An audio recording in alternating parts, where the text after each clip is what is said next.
एक friendly tip, ये एक असली एस लेवल हॉरर मूवी है जिसमें लोग लिटरली डर के मर गए थे। मूवी इतनी ज़्यादा स्कैरी थी कि जैसे ही रिलीज हुई कई कंट्रीज ने मिलकर बैन कर दी, लेकिन फिर भी इसका रिव्यू टॉप पे ही रहा और एक टाइम तो साल की सबसे बड़ी हॉरर बॉक्स ऑफिस हिट बन गई। जल्दी से अपने दोस्तों को टैग करो और साथ में देखना शुरू करो। स्टोरी स्टार्ट होती है एक छोटे से लड़के से जो बारिश में एक पेपर बोट के पीछे भाग रहा होता है। बोट पानी के फ्लो के साथ ड्रेन के अंदर चली जाती है। लड़का जमीन पे झुक के अंदर देखने लगता है और अचानक अंधेरे में एक क्लाउन दिखता है जिसके आंखों में गोल्डन लाइट चमक रही होती है और क्लाउन बोलता है, Georgie, what a nice boat. Do you want it back? Clown ने बार बार लालच दिया और फाइनली जॉर्जी का डर थोड़ा कम हो गया। क्लाउन ने हाथ ड्रेन के अंदर डाला और बोला, पेपर बोट वापस निकल देता हूँ। लेकिन अगले ही सेकंड क्लाउन ने अपना मुंह इतना खोला कि सीधा उसका हाथ काट दिया। सुन सुन के स्ट्रीट बिल्कुल खाली थी, बस जॉर्जी की चीखने की आवाज सुनाई दी। बेचारा बच्चा भाग के बचने की ट्राई कर रहा था, पर क्लाउन ने उसको पकड़ लिया और सीधा ड्रेन के अंदर खींच लिया। उसके गायब होते ही उसका भाई बिल की लाइफ उलट पुलट हो गई। बिल को सबसे बड़ा गिल्ट था क्योंकि वो पेपर बोट उसने ही गिफ्ट किया था जॉर्जी को। पेरेंट्स ने सर्च छोड़ दिया था, लेकिन बिल फिर भी होप नहीं छोड़ा। पर उसके पहले ही क्लास के बच्चों के साथ अजीब अजीब चीजें होने लगी। जैसे एक दिन माइक अपने डैड के स्लॉटर हाउस में काम कर रहा था और उसने देखा कि डजन्स लोग आग में जल रहे थे और उसका नाम पुकार रहे थे। जैसे ही माइक उनके पास जाने लगा, सब लोग अचानक गायब हो गए और बस एक क्लाउन बचा जो अपना हाथ हिलाता जा रहा था। ये सीन देख के माइक ऑलमोस्ट बेहोश हो गया। जब तक माइक के पापा अंदर से बाहर नहीं आए तब तक उसका जान ही अटकी हुई थी। तभी दूसरी साइड पे सीन शिफ्ट होता है स्टैन के पास। स्टैन लाइब्रेरी में बुक वापस रखने जा रहा होता है, पर रास्ते में एक अजीब सी पेंटिंग दीवार पे उसका ध्यान खींच लेती है। उस क्रीपी ड्राइंग को देख के उसके दिल में अजीब सा हैवी फील होता है, लेकिन शुरू में उसने इग्नोर कर दिया। सोचा बुक रख के निकल जाऊंगा। बस जाने ही वाला था कि पीछे से अचानक धड़ाम आवाज आई। स्टैन पलटा तो देखता है वो पेंटिंग सीधा गिर गई है। थोड़ा हिम्मत जूता के वो धीरे धीरे उसके पास गया और डरते डरते पेंटिंग को वापस लटकाया और जैसे ही उसने हैंग किया, मॉन्स्टर सीधा पेंटिंग से बाहर आ गया। स्टैन इतना ज्यादा डर गया कि सीधा भाग गया। उसी वक्त दूसरे साइड पे बेन के साथ भी अजीब सीन होने लगा। बेन लाइब्रेरी में फाइल देख रहा था और उसने वहां बहुत सारे डेथ केसेस देखे। सबसे वियर्ड बात यह थी कि हर केस में डेथ का पैटर्न एकदम सेम था। क्यूरियोसिटी में बेन पेज पे पेज पलटता गया और लास्ट पेज पे देखते हुए एक एक्स्ट्रा इंसान का सिर वहां मैजिक किया गया। बेन लिटरली शॉक में जम गया और जैसे ही उसने होश संभाला, उसके बगल में एक रेड बलून आ गया। बेन बिना सोचे समझे उस बलून के पीछे चला गया और अंदर पहुंचते ही देखता है कि एक हेडलेस लाश धीरे धीरे उसकी तरफ वॉक कर रही है। बेन घबरा के भाग के बाहर निकला, लेकिन जैसे ही बाहर आया उसे हेनरी और उसके गैंग ने घुर लिया। हेनरी स्कूल का सबसे बड़ा बुली था। उसका रोज का काम ही था दूसरों को टॉर्चर करना। बेन को देखते ही उसने डिसाइड कर लिया कि अब इसकी बारी है। हेनरी ने बेन को रेलिंग पे दबा दिया और छुरी निकाल के उसके पेट पे अपने नाम का पहला लेटर काट दिया। बाकी सबको लगा ये ओवर हो रहा है, लेकिन हेनरी को बिल्कुल परवाह नहीं थी। बेन ने पूरी जान लगा के खुद को छुड़ाया और स्लोप से नीचे रोल होकर निकल गया। पर हेनरी भी चिपकने वाला बंदा था, सीधा उसके पीछे लपक गया। बीच में उसे अपने डैड की गिफ्ट की हुई नाइफ खो गई। ये समझ के कि बाप डांट देगा, हेनरी ने अपने 2 चमचों को बोला नीचे जाके नाइफ ढूंढो। जब तक वो नीचे पहुंचे, बेन ऑलरेडी गायब हो चुका था। उधर बिल और उसके दोस्तों का ग्रुप भी उस एरिया में आया। फॉरेस्ट के अंदर उन्हें क्रीपी सा केव मिला। अंदर इतना अंधेरा था, ऊपर से अजीब सी बदबू आ रही थी। बिल ने बोला अंदर जाके चेक करना चाहिए, लेकिन उसके दोस्त डरे हुए थे और आर्ग्यू करने लगे। इसी बीच उनके और फ्रेंड्स को केव के अंदर से एक पुराना क्लू मिलता है, बेटी का शू। बेटी काफी टाइम से मिसिंग थी, किसी ने सोचा भी नहीं था यहाँ उसका ट्रेस मिलेगा। बिल तुरंत गेस करता है कि शायद बेटी इसी केव में बंद है। सब लोग कंफ्यूज थे कि अंदर जाना चाहिए या नहीं। तभी अचानक बेन सामने आ गया और उसी टाइम हेनरी का चमचा पैट्रिक भी आ पहुंचा। उसने देखा आसपास सब चुप है तो सोचा बेन पक्का इस केव में छुपा है। बिना सोचे समझे उसने लाइटर उठाया और सीधा अंदर घुस गया। पैट्रिक केव के अंदर गैस सिलेंडर को बार बार इग्नाइट करके चिल्लाने लगा ताकि बेन डर के बाहर आ जाए, लेकिन उसको खुद को यह पता ही नहीं था कि वो और अंदर और ज्यादा डार्क साइड में घुसता जा रहा है। उसके पीछे वाली हवा भी ठंडी ठंडी और हैवी लगने लगी। तभी केव के अंदर से एक अजीब सी क्रीपी हंसी गूंज उठी। पैट्रिक का तो लिटरल जान निकलने ही वाली थी। वो केव के अंदर पागल की तरह भाग रहा था, लेकिन जब एग्जिट तक पहुंचा तो देखा गेट पे बड़े बड़े आयरन चेन्स लगे हुए हैं। बेचारा मजबूरी में नीचे से एक लाठी उठाता है ताकि अपनी सेफ्टी कर सके, लेकिन जैसे ही वो रेड बलून सामने आया सब चीजें यूजलेस लगने लगी। उधर बिल और उसके दोस्त जंगल छोड़ के निकल गए थे। रास्ते में उनकी मुलाकात एक लड़की से होती है जिसका नाम था बेवर्ली। धीरे धीरे वो भी इनसे बेस्ट फ्रेंड बन गई और ग्रुप के साथ घूमने लग गई। एक दिन बेन ने सबको एक पुराना डेरी टाउन का सीक्रेट बताया। कहते हैं शुरू में ये बस एक छोटा सा पीवर ट्रैपिंग बेस था, लेकिन जैसे जैसे लोग यहाँ सेटल होने लगे एक दिन टाउन में एक अजीब ट्रेजेडी हुई। सिर्फ एक ही दिन में 81 लोग बिना किसी रीजन के मर गए और शौक वाली बात यह थी कि उनके शरीर पे एक भी अटैक का निशान नहीं था। लोगों को लगा शायद कोई बीमारी या प्लेग थी, पर अगले दिन वो 81 लोग वापस जिंदा हो गए। सब एक साथ गायब हो गए और फिर कभी टाउन में नहीं दिखे।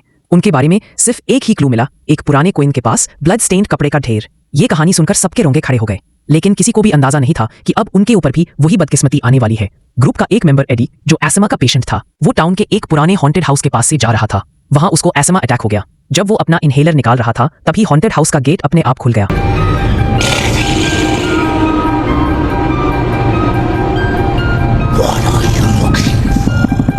अजीब सी आवाज आई और एडी लिटरली जंप स्केयर हो गया। उसने सोचा दावा अभी बाग में डाल देता हूँ, बाद में ले लूंगा। लेकिन घबराहट इतनी ज्यादा थी कि पूरा पैकेट ही उसके हाथ से गिर गया। जब एडी नीचे बैठ के टैबलेट्स उठा रहा था तभी सामने से एक सुखी सी खाई अजीब सी भूतनी जैसे हाथ उसकी तरफ बढ़ा। एडी ने पहली बार इतना डिस्गस्टिंग और क्रीपी मॉन्स्टर देखा था और वहीं पे सीधा जम गया, पैर ही तर गए। मॉन्स्टर ने एडी को खींच के हॉन्टेड हाउस के अंदर ले जाने की कोशिश की। एडी ने समझ लिया अगर अभी ना भागा तो सीधा अंदर घुस जाएगा। दिमाग लगा के वो हाउस के पास से घूमकर भागना शुरू करता है, लेकिन जैसे ही वो फेंसिंग क्रॉस करने लगता है मॉन्स्टर सडनली गायब हो गया और अगले ही सेकंड एक क्लाउन जिसके हाथ में डजन्स ऑफ रेड बलून्स थे सीधा हाउस के छत के नीचे खड़ा था। उसने एडी को एक अजीब सी मुस्कान के साथ इनवाइट किया। Down it. You'll float down here. We'll float down here. Yes, we do.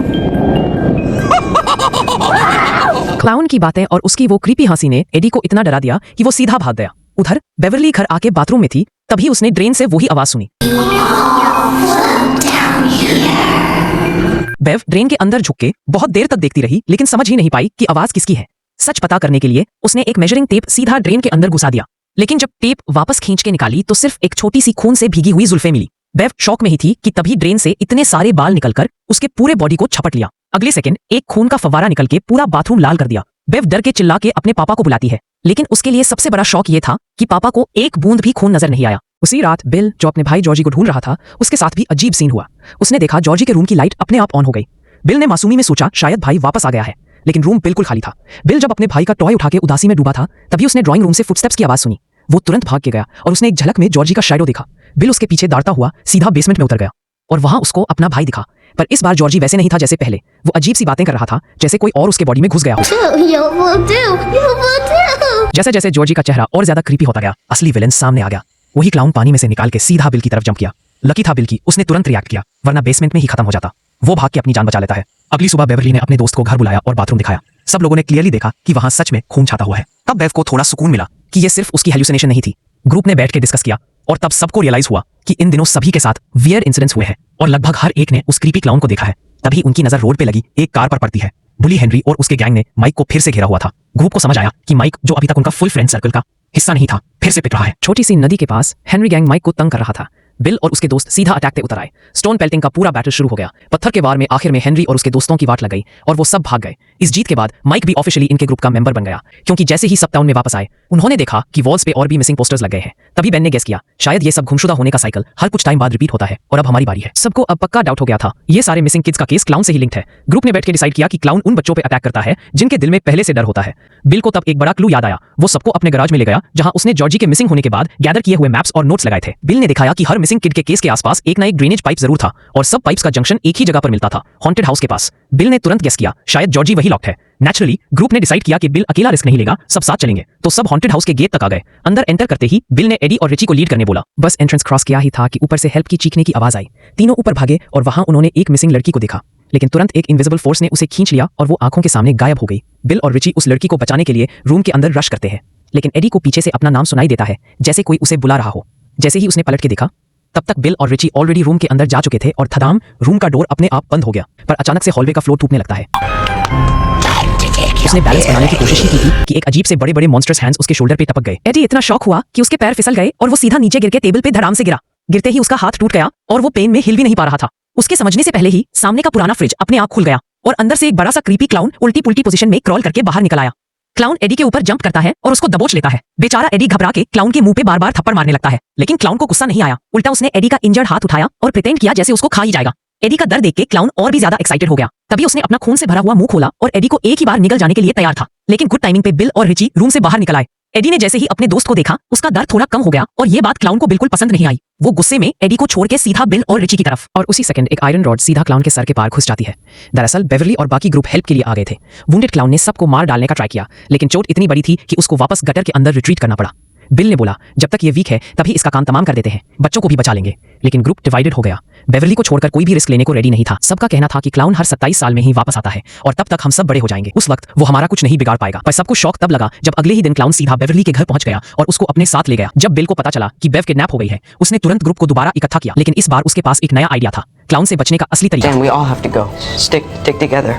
All of us will win, I promise. Bill के मोटिवेट करने के बाद ग्रुप फाइनली हिम्मत जोड़ के फिर से गटर के अंदर घुस गया बेव को बचाने के लिए। लेकिन किसी ने सोचा भी नहीं था कि तब तक बेव ऑलरेडी क्लाउन के कंट्रोल में थी। उसकी आंखें ब्लैंक और बॉडी जैसे हिप्नोसिस में थी। सबने मिलकर फाइट किया और बेव को ऊपर खींच के ला दिया। धीरे धीरे वो नॉर्मल हो गई और अपने दोस्तों को पहचान के वापस होश में आई। लेकिन तभी बिल के साइड में क्लाउन ने अपना शेप चेंज करके जॉर्जी का रूप ले लिया। उसने बिल के इमोशंस को टारगेट करने की ट्राई की, लेकिन बिल को अब समझ आ गया था ये सिर्फ एक ट्रैप है। उसने बिना एक सेकंड वेस्ट किए सीधा ट्रिगर दबा दिया। बिल का ये मूव क्लाउन के ईगो पे सीधा अटैक था। वो तुरंत अपना असली स्कैरी फॉर्म ले आया और गुस्से में था कि बिल को अब तोड़ फोड़ के रख देगा। बिल खुद वीक था, फाइट करने की ताकत नहीं बची थी। उसने ग्रुप से बोला, तुम सब भाग जाओ, अपनी जान बचा लो। लेकिन इस बार ग्रुप के सब मेंबर्स यूनाइटेड थे। कोई भी अपने दोस्त को अकेला छोड़ने को रेडी नहीं था। सब चिल्लाए, हम डर के पीछे नहीं हटेंगे, हम कावर्ड नहीं है। जब सबने मिलकर क्लाउन पे फुल अटैक किया तो क्लाउन संभाल ही नहीं पाया। एक के बाद एक पंचेस, रॉड्स और किक से वो लगातार पीछे हटने लगा। आखिर में सबकी यूनाइटेड फाइट ने उसको वापस कटर के अंदर धकेल दिया। जितने भी बच्चे उसके जाल में फंसे हुए थे सब धीरे धीरे होश में आने लगे। उनके चेहरे पे डर था, लेकिन अब वो फाइनली फ्री हो गए थे। लेकिन बिल का भाई जॉर्जी वापस कभी नहीं मिला। उसकी मिसिंग का राज अभी भी अनसॉल्व था। इससे एक बात क्लियर हो गई। शुक्रिया दोस्तों वीडियो देखने के लिए। अगर पसंद आया हो तो लाइक जरूर करना और सब्सक्राइब करके बेल आइकॉन दबा देना ताकि नए वीडियोस की अपडेट तुरंत मिल जाए।